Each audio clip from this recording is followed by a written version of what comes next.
अस्सलाम वालेकुम व्यूअर, आज मैं आपको मुंह से जो बदबू आती है इसके मुतालिक बताता हूँ। मुंह से जो बदबू आती है इसके वजूहात, इसके इलाज, सब कुछ मैं आपको इस वीडियो में बताता हूँ।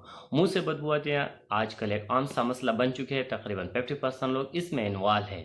तो ये बहुत तकलीफ दह भी हो सकती है, क्योंकि जब किसी बंदे से मुंह से बदबू आती है तो अपने फ्रेंड के साथ, कोलीग के साथ, फैमिली के साथ मिलना बैठना या सोशल इंटरेक्ट करना बहुत तकलीफ दह हो सकती है।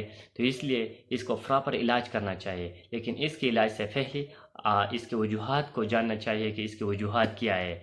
सबसे पहले इसकी वजूहात को देखा जाए तो फिर इसका इलाज आसान हो जाएंगी। इस वजूहात के बिना पर इसका इलाज करना होगा। तो चलो स्टार्ट करेंगे इसके वजूहात। लेकिन अगर आप हमारे चैनल पर नए हैं तो सबसे पहले इस चैनल को सब्सक्राइब कीजिए। चलो स्टार्ट करेंगे इसकी वजूहात। सबसे पहला वजह जो है मुंह से जो बदबू आते हैं, बैड स्मेल जो मौत से आती है, इसका बैक्टीरिया है। जैसे बैक्टीरियल ग्रोथ हमारे मुंह में होती है तो इससे कंपाउंड बनते हैं जिसे हमें सल्फर कंपाउंड कहते हैं। इस सल्फर कंपाउंड से मुंह से बदबू आती है। दूसरा जो वजह है, जब हम खाना खाने से कुछ ज़र्रात हमारे दांतों में रह जाती है।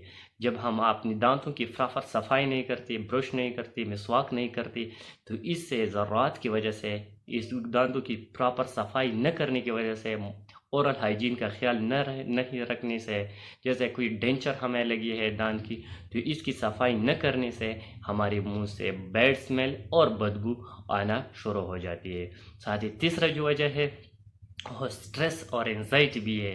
अगर किसी बंदा स्ट्रेस में हो, एंजाइटी में हो, तो स्ट्रेस और एंजाइटी की वजह से भी ये मसला हो सकती है। साथ ही मैदे की जो प्रॉब्लम हो, मैदे की कोई भी इशू हो, जैसा स्टमक एसिडिटी हो, स्टमक अल्सर हो, तो इस वजह से भी हो सकती है। कुछ खुराक ऐसे है जिसकी वजह से, जैसे स्पाइसी फूड है, लहसुन है, प्याज है, इसके इस्तेमाल से भी मुंह से बदबू आना शुरू हो जाती है। तो इसका इलाज कैसे करना है? सबसे पहले इस मुंह को प्रॉपर हाइजीन करना चाहिए। टूथपेस्ट का रेगुलर इस्तेमाल करना चाहिए, दिन में 2 दफ़ा। साथ ही माउथ वॉश के साथ भी इस्तेमाल करना होगा।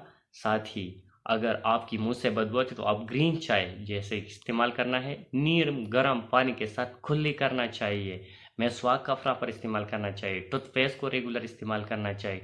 पुदीना, जो कच्चा पुदीना के पत्ते, 2 से 3 पत्ते आप डेली इस्तेमाल करें, इससे भी आपकी मुंह की बदबू आती है वो ख़त्म हो जाती है। साथ ही आप इलायची और लवंग को पाउडर बनाकर इसका इस्तेमाल करें। इसके इस्तेमाल से भी ये मसला हल हो सकती है। सबसे एक खास मैंने नहीं बताया, वो है तंबाकू नोशी। तंबाकू नोशी, अल्कोहल, इससे भी मुंह से बदबू आती है। अगर ऐसे हो तो अब इसको तर्क करना चाहिए, इसको छोड़ना चाहिए। अगर प्रॉब्लम स्टमक की हो, स्टमक की कोई इशू हो, तो स्टमक के मेडिसिन इस्तेमाल करना होगा। और स्टमक की मेडिसिन के इस्तेमाल से भी ये मसला हल हो सकती है। इसलिए जो काजेज़ मैंने बताया, सबसे पहले इस काजेज़ को ट्रीट करना होगा। फिर इसके साथ ग्रीन चाय का इस्तेमाल करना होगा। साथ ही कच्चा पुदीने के पत्ते इस्तेमाल करना आपको, इससे भी आपको मसला हल हो सकती है।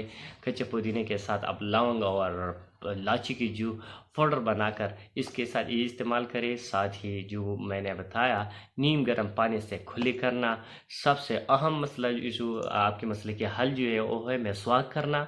साथ ही टूथपेस्ट को रेगुलर इस्तेमाल करना, जैसे ओरल हाइजीन के लिए ये बहुत अहम और लाजिमी है। और स्ट्रेस और एंजाइटी को ख़त्म करना। अगर आपको स्ट्रेस हो, एंजाइटी हो, तो स्ट्रेस एंजाइटी को लाजिमी तौर पर ख़त्म करना होगा। अगर जब ये ख़त्म हो जाए तब आपका मसला हल हो जाएगा। Thank you for watching.